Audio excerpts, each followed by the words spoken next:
right now is Sites Reservoir. It's out near Williams in the Coast Range, on the east slope of the Coast Range Mountains.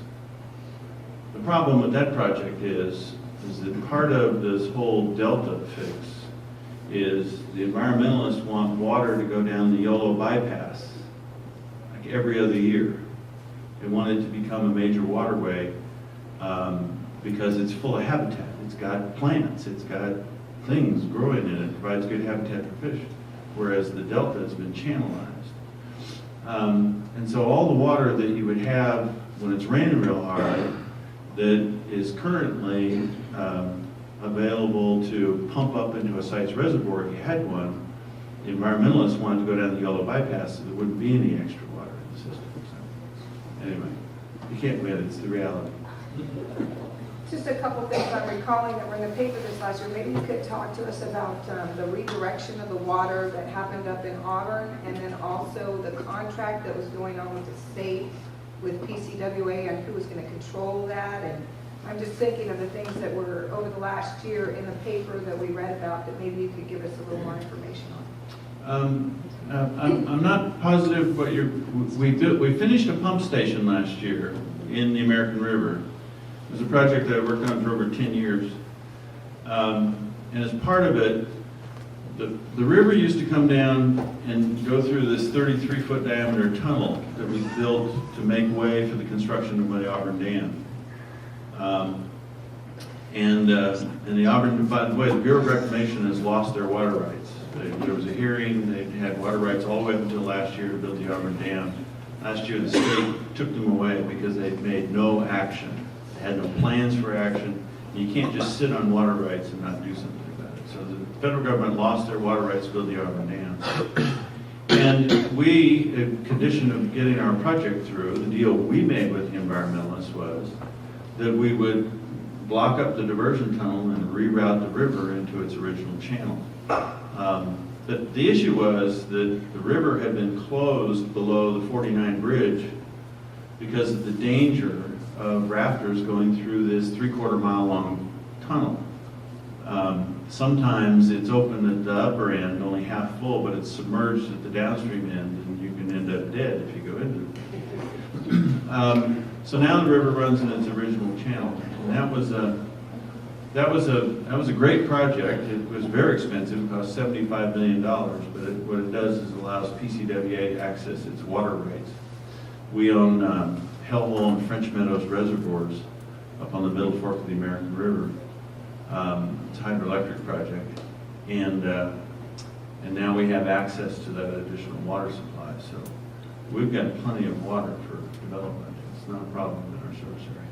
Yeah, I read an article maybe 5 years ago that Southern California is at the point now that there's so many people that it makes sense to actually build plants to take the salt out of the ocean water and use that water. Desalinization is, I mean, are they doing anything like that or talking about it? Or? The only project that I know of, I think, was for Santa Barbara, and it got shut down, so I don't think it's currently operating. The problem is the cost. The cost for San Diego to get water off of the Colorado River, most of that water was contracted to Imperial Irrigation District to use for agriculture.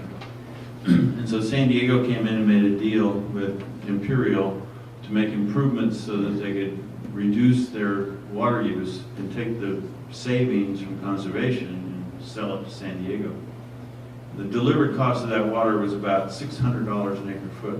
Just to give you some idea, we buy water from PG&E for $1.45 an acre foot. And so the cost to deliver it to people, the bill you pay reflects the cost of operating the system to treat and deliver water. Anyway, so San Diego is getting water from the Colorado River, and they're paying $600-700 an acre foot. The cost to do a desal plant is about $1,000 an acre foot. And it's extremely energy intensive because the way you get the salt out is you pressurize the water real high, and then you run it through a membrane that has pores that are so small that the salt won't go through. And what comes out the other side is fresh water, and it takes a lot of pressure to do that.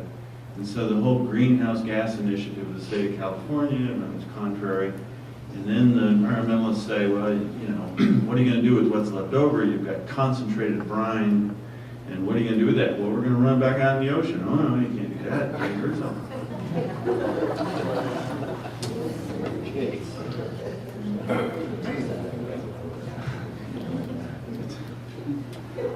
It's the world we live in.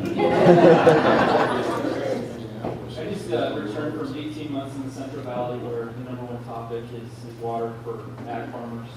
And so I'm very aware of acre feet of water calculations. And actually went to a protest and did all this kind of stuff. But at the end of the day, it's not so much just Southern California. What's your impression for the farmers in the Central Valley that are truly the guys that are left in the wings? It's not about people, it's about the economy for them.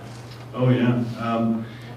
There are two major beneficiaries. The federal project, the CVP project, mainly serves agricultural. So Westland's Water District, which is on the west side of the valley, is almost exclusively provided water by the Central Valley Project or pumping out of the Delta. And so the judge's restrictions on pumping have just hurt them horribly.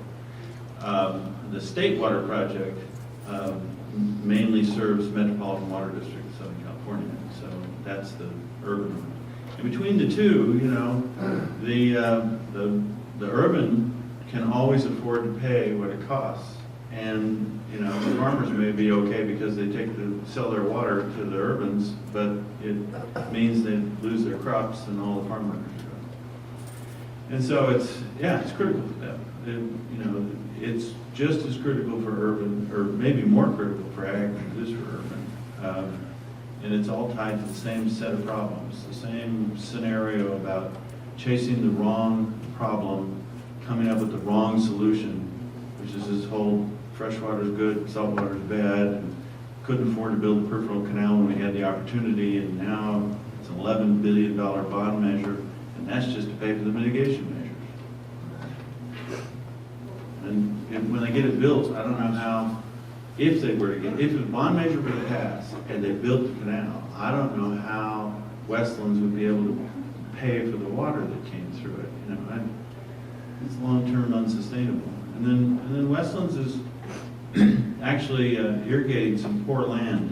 The much better land is on the east side of the valley because it's newer soils. Older soils associated with the Coast Range Mountains are poor. That's why you get the selenium